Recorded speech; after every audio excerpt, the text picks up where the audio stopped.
Hey everybody, my name's Angel. I am the coach at ndempower.ca, which is neurodivergentempower.ca.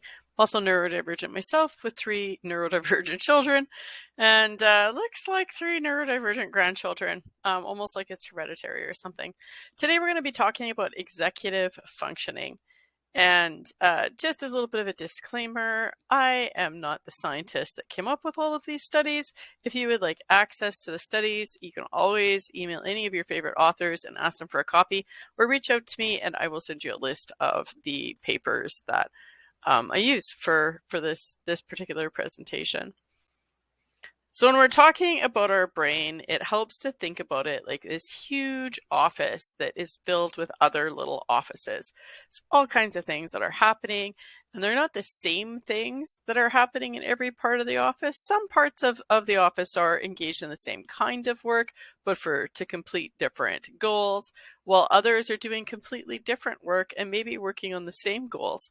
And each of these little offices has to work on their own, but yet they have to be able to also work together. Our brain is just like this. In order to make that all work, you need an executive. They're the manager. It takes care of all of the offices. They do all the things to make sure that those departments are working efficiently, that they're completing tasks and succeeding, and each is adding value to the other's departments.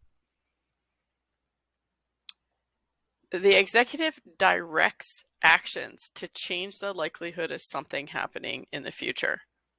This is the important part. They direct the action. There's a lot of tasks and they do all those tasks all at once, right? And some of them you're probably very familiar with because they're the executive functioning tasks. So that's the manager of our brain, is our executive functioner. They direct the action for specific goals, to have specific outcomes. And in ADHD, that is a problem.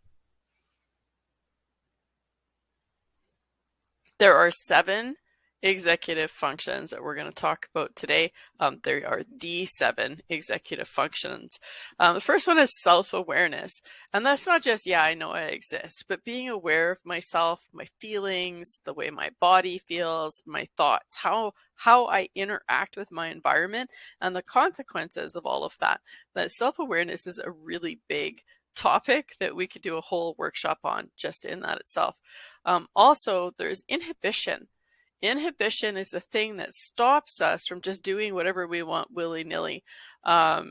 It allows us that space between stimuli coming in. There's this space before we react. Inhibition is in that space. And for people with ADHD, instead of there being stimulus and reaction, with the space there, it's stimulus and reaction like this, to varying degrees depending on where they are in the spectrum. There's also visual imagery, our ability to visualize things, our internal speech. So those are the conversations that you have inside your head.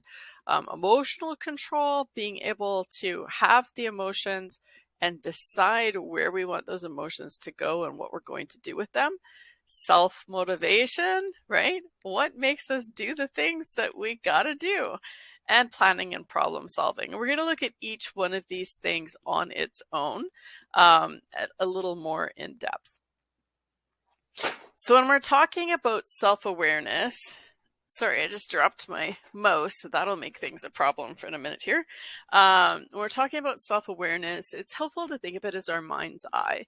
So this is the ability, like I said, to be aware of our actions, our thoughts, our feelings, and our behaviors. Apologize for the typo there. This self-awareness is key in being able to have relationships and being able to solve problems and being able to make decisions that aren't going to torpedo other aspects of our life, right? So we need that self-awareness in order to thrive in society. Inhibition is kind of like the brakes in our mind. That's our self-restraint.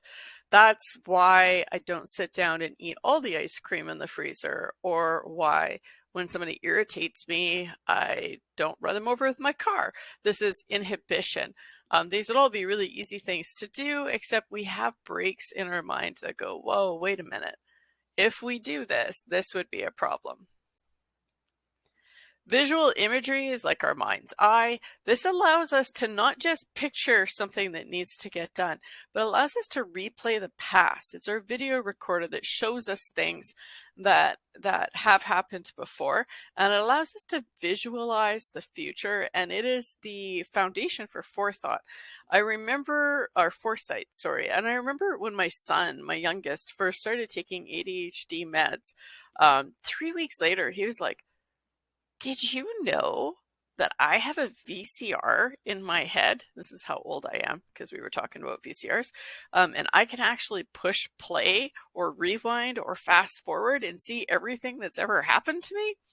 I had no idea that he didn't have that visual imagery at all. Like, I want to be clear, without the medication, he did not have this at all. And it was remarkable to him to have access to it because his visual ability is right now, what is happening right now. It has nothing to do with what happened before or what could happen.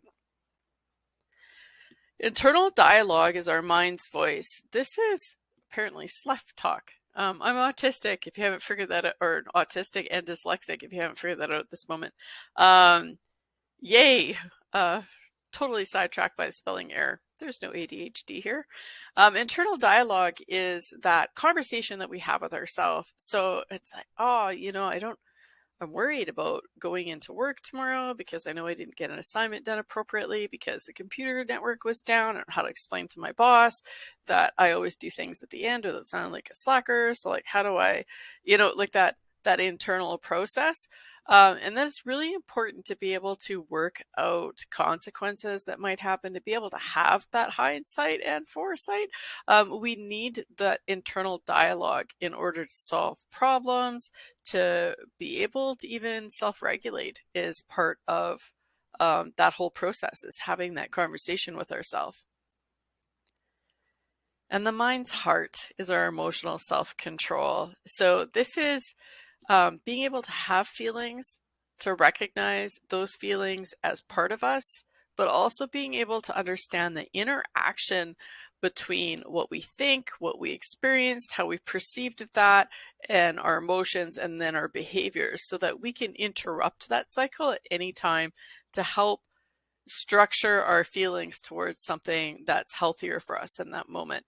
And this doesn't mean never feeling angry, but being able to feel angry while also recognizing that feeling isn't going to be forever, and that anger typically comes from a feeling of injustice, a feeling of hurt, right? And so being able to regulate those emotions and control the way we act. Self-motivation. This is like our fuel tank, and this has a lot to do with dopa and dopamine, which is our reward centers. This is what makes us get shit done. Without that self-motivation, we don't have a reason to get up and do the things that we need to do. And for a lot of people, that's not an issue. ADHD self-motivation can be a large part of the disability.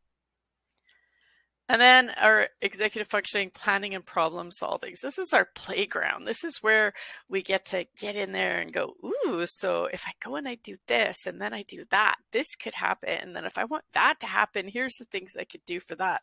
Oh, but what if this happens? That's our playground, our ability to look at a situation, break it down into steps, see the hierarchy of those steps and the linear application of those steps in order to get to a goal or to prevent a specific outcome from happening. Okay, so the ADHD impact on executive function.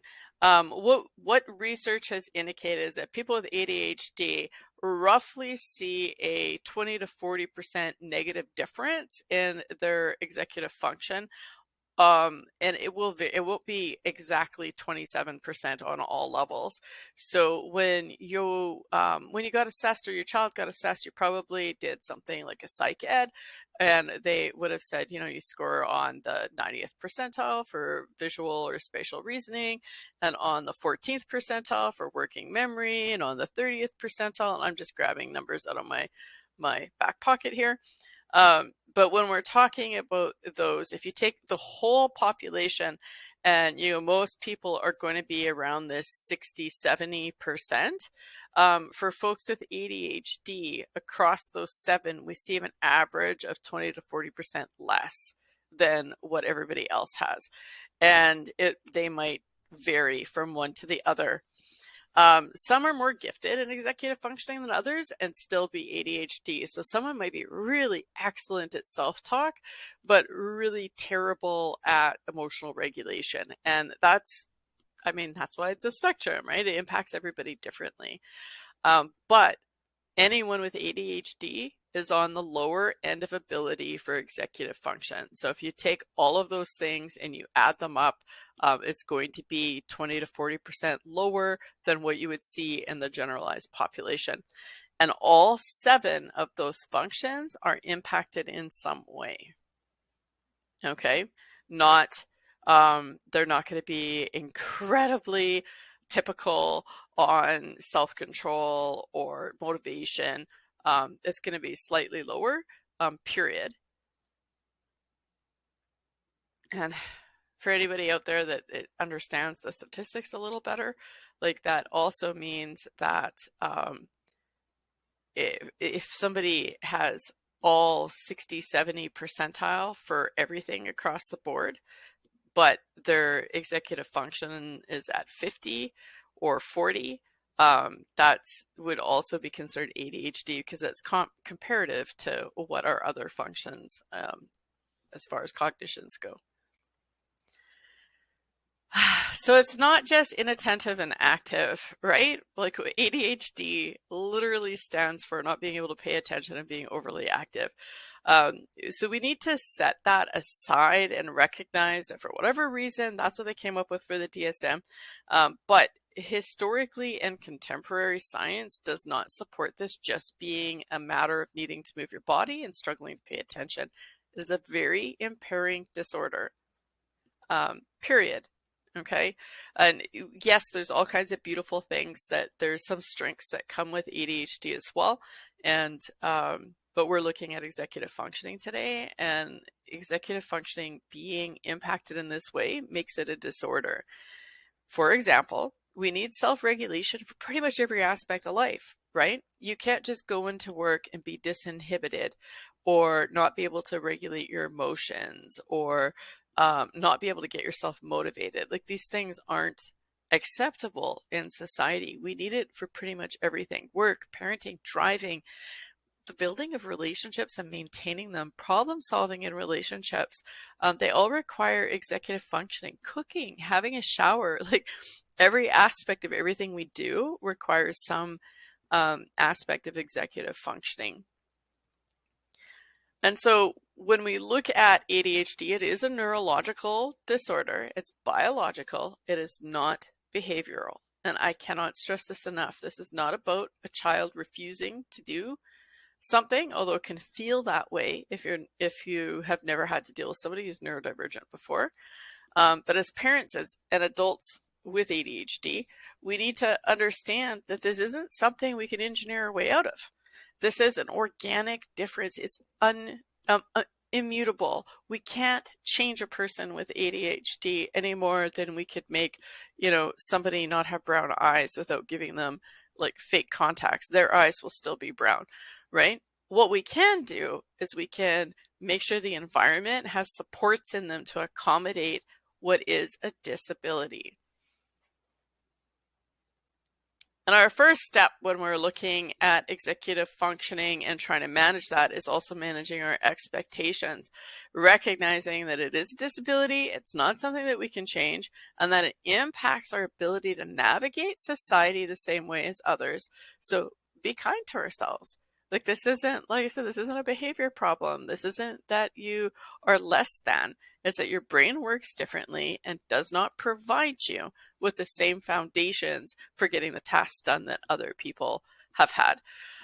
There's, just as a side note, there's some research out there showing that things like improv, drama, role playing, martial arts, they can all help build the executive functioning capacity, but they're not ever going to bring it up over that 20 to 40% decrease. But they can help.